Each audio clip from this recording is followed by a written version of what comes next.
The COVID-19 pandemic changed almost everything about our daily routines. Campuses were locked, and teaching remotely and physical distancing changed the way we worked, learned, and attended conferences. The COVID-19 pandemic also accelerated calls to make higher education more learning-centered. In the pivot to deploy rapid online learning solutions, instructors mastered many new online learning approaches, and many traditional courses moved online. Less attention, however, focused on assessment, which we advocate here as the basis for learning-centered design. In the previous video, we covered the essence of the shift to learning-centered design and the importance of creating powerful learning experiences through assessments.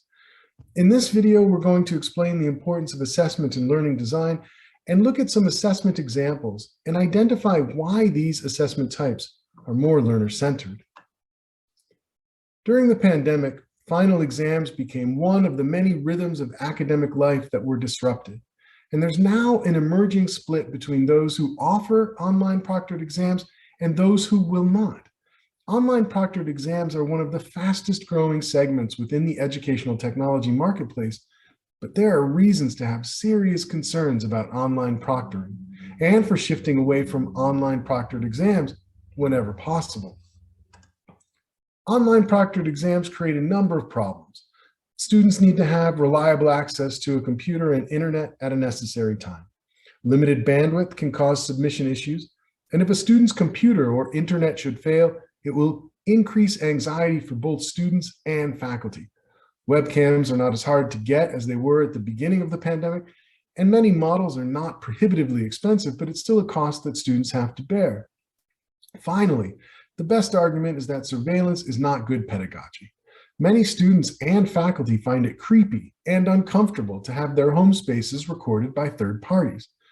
This has led a number of institutions to dedicate time and resources to developing alternatives to exams. We will first look at the process and then at some different assessment forms. Rethinking final exams brings learning outcomes and course design back into focus. What are the learning goals or the outcomes of the final exam? And this question brings us back to the fundamental concept of constructive alignment. Constructive alignment rests on three instructional processes. The first is, what are the outcomes? What should students be able to do at the end of this course? What are the outcomes? What are the teaching and learning activities that will best support the achievement of those outcomes? What are those teaching and learning experiences that students need to have? And then finally, what's the best evidence students can produce to demonstrate acquisition of these learning outcomes? Constructive alignment, in a nutshell, is assessment that requires attention to outcomes, but also and equally to the teaching and learning experiences that lead to those outcomes. Information about outcomes is of high importance. Where students end up matters. Following outcomes, we need to understand the kind of student effort and experiences that will produce those particular outcomes. Learning gain is very hard to see, but the assessment can provide the best evidence, especially if the assessment matches the level of learning gain required. The importance of constructive alignment cannot be overstated. Constructive alignment is grounded in the 9 principles of good practice of assessment of student learning. Assessment requires attention to outcomes, but also to the experience that leads to those outcomes and the kind of student effort that leads to mastery. The kind of student effort required brings us to something you are all probably familiar with or have heard of in the past, and that's Bloom's taxonomy. We won't talk about Bloom's taxonomy, but it's a useful model for pinpointing what are the learning outcomes for our assessment strategies. Exams, especially, tend to concentrate at the lower level of the taxonomy, where students need to remember new knowledge, new terms, and demonstrate understanding of concepts and models.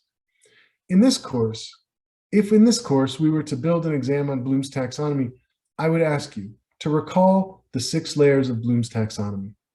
As we move upwards towards application, I would ask you, as we are doing in this course, to apply Bloom's taxonomy to your courses. Apply Bloom's by identifying the learning outcomes and goals in your courses. Finally, if we moved all the way up to the evaluation and synthesis levels, I would ask you to critique Bloom's taxonomy and describe the limitations of this particular model.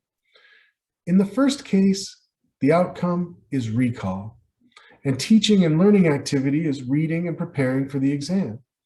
In the second case, I would be looking for a breakdown of your learning goals and how you could meaningfully apply those in your practice environment. In the third case, I would be looking for a well-reasoned argument. This is the basis of constructive alignment. Again, Bloom's is a good tool to describe the kind of student effort required to achieve learning outcomes.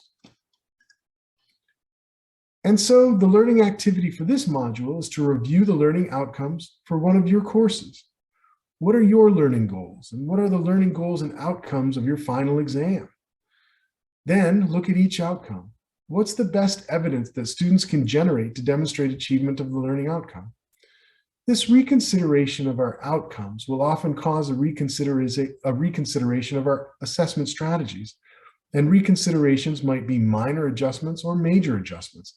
And the next section provides examples for moving students towards more learner-centered assessments, remembering that learner-centered is about creating experiences that invite students to construct knowledge. Minor modifications to exams that became popular during the pandemic included explaining why a particular answer on a multiple choice exam was chosen. Students needed to justify or explain their reasoning. Or in another example, instructors provided students with a list of key terms, asking students to use the discipline-based language appropriately in a short paragraph. These are more learner-centered insofar as they're asking students to construct knowledge, not just recall it. Perhaps my favorite modification to the traditional exam is the two-stage exam from the Carl Wyman Science Initiative. In this twist on the exam, students take the exam first as individuals, and then they retake the exam again in groups to stress the value of collaborative learning and peer instruction. My favorite quote about pedagogy is this: what's the best form of teaching? Well, the best answer is it depends. It depends on the discipline, the students and their maturity and the content. But the next best answer is students teaching students. And the two-stage exam turns the exam into a peer instruction learning opportunity. But there are far more assessment alternatives, including reflections, problem-based assessments, presentation using the podcast format, debates, and student-led discussions. Again, these are all more learner-centric because they create the conditions for students to produce learning, often in a public and collaborative fashion. Of the many creative assessment strategies listed, I'll mention only how concept maps can be a more learner-centered form of assessment. One of the major differences between an expert and a novice is their knowledge organizational scheme. The concept map asks students to produce visual organization and representation of how different concepts or ideas are intertwined and connected.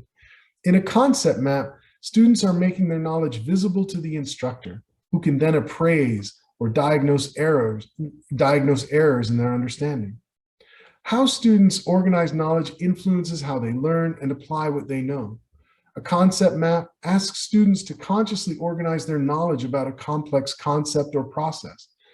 Experts have rich, meaningful knowledge structures that support learning and performance. The more complex and highly connected knowledge structures allow experts to access and use their knowledge more efficiently and effectively. So this is one great example of a learner-centered assessment strategy.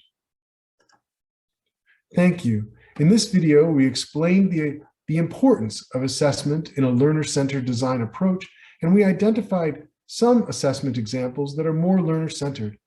In our next video, we will define authentic assessment and begin discussing how to build them.